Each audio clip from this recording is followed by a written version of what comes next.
Time में आपका स्वागत है। आज मुंबई प्रेस क्लब में आरक्षण कोती हक मामले में प्रेस कॉन्फ्रेंस आयोजित की गई, जिसमें ओबीसी के आरक्षण को लेकर के चर्चा की गई।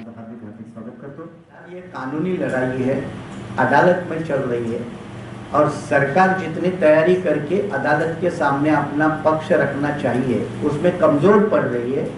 इसलिए हम सरकार को आगाह कर रहे हैं, नंबर 1। नंबर 2, हमारे जो प्राइवेट पार्टी के जो एडवोकेट्स हैं वो तो अपना पक्ष मजबूती से रखेंगे, है दूसरे भी एडवोकेट हैं, लेकिन सरकार ने अपना पक्ष ताकत के साथ सर्वोच्च न्यायालय के सामने रखना चाहिए।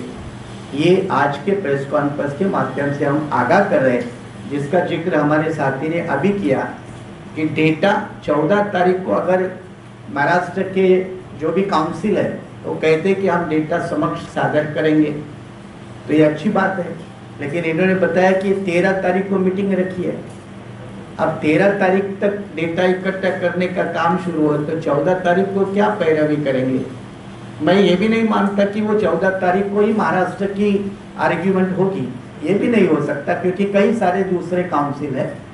लेकिन इससे ये पता चलता है कि सरकार कितनी कमजोर रूप से काम कर रही है। भी आरक्षण मामले में जब फैसले गलत किए तो पार्लियामेंट ने संविधान संशोधन किए हैं और इसी के तहत 77 constitutional amendment, 81 constitutional amendment, 85th constitutional amendment, इन्होंने पदोन्नति का आरक्षण बरकरार रखा है। और इस देश की पार्लियामेंट ये इतना तो आगे नहीं जा सकती कि ये कॉन्स्टिट्यूशनल रिजर्वेशन नकार देगी, इसलिए आरक्षण तो मिलना तय है। लेकिन इस मामले में महाराष्ट्र की जो सरकार है वो अपने कर्तव्य में कम पड़ रही है, कसूर कर रही है, ये आज हम आपके सामने नजर ला रहे हैं।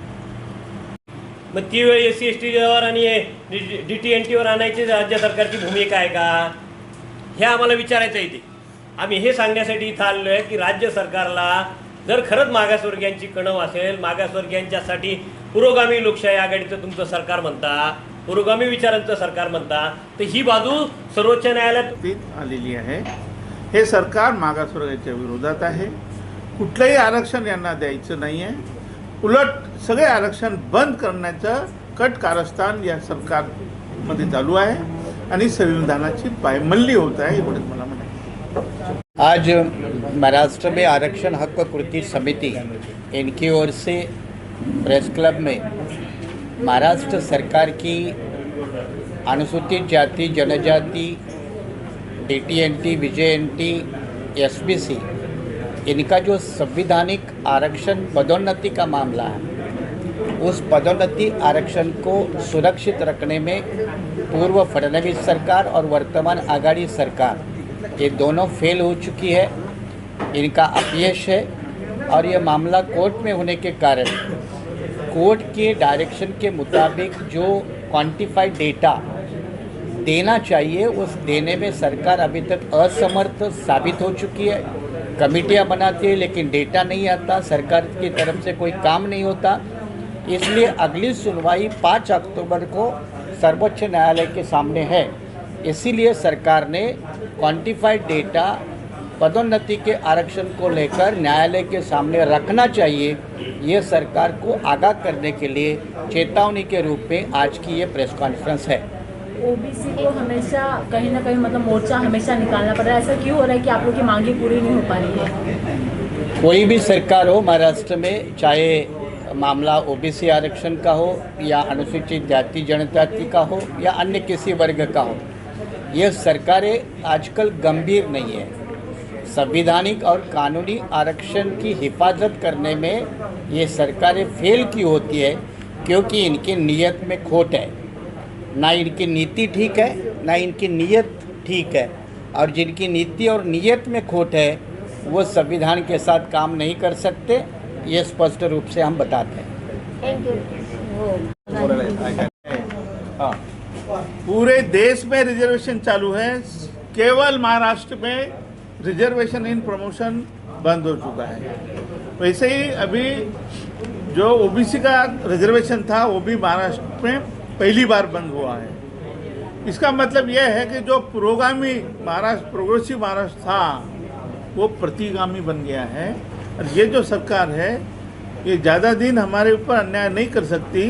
जब ये सारे ओबीसी, एससी, एसटी, बीजेएनटी जो 65% है, 80% है, ये लोग अभी जागरूक हो गए हैं। अब ये सरकारों को ज़्यादा दिन कुर्सी पे नहीं रहने देंगे। अब ये इसके लिए हमने 27 अक्टूबर को पूरे महाराष्ट्र का मंत्रालय पे एक रैली का आयोजित किया है। क्या वजह है कि महाराष्ट्र में रिजर्वेशन?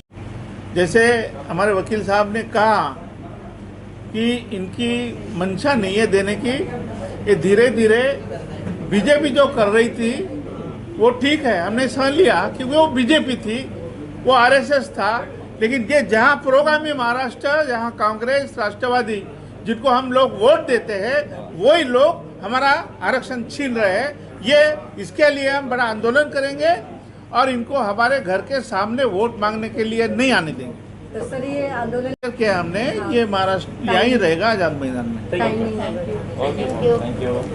सरकार रही है, महाराष्ट्र विकास आघाड़ी का सरकार रही। ये सरकार में जो प्रशासनिक जो व्यवस्था करनी चाहिए, प्रशासनिक जो डाटा देना चाहिए, जो उनके पास पहले से ही है, जो बिंदु नामावली है, रोस्टर पॉइंट है, उसमें पहले से ही रहता है, वो करके देना चाहिए। लेकिन ये फार्स कर रहे हैं कि ये हमको डाटा दे दो, हमको डाटा दे दो। लेकिन मैं अभी वो 2017 का जो जीआर है, हमने इधर ज्वाइन किया अभी प्रेस नोट में।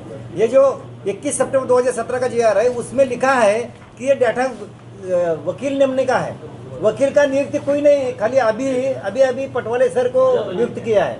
ये टीम बनाएंगे मागासवर्गीयों को, जैसा कि मराठा आरक्षण को जितना भी बड़ा टीम रखी थी, वैसा मागासवर्गीय एससी एसटी का आरक्षण कायम रखने के लिए संवैधानिक आरक्षण है। संविधान आरक्षण के लिए ये डाटा नहीं दे रहे, वकील नहीं नियुक्त कर रहे, और जो संवैधानिक है तो वो करना जरूरी है, वो कर नहीं रहे।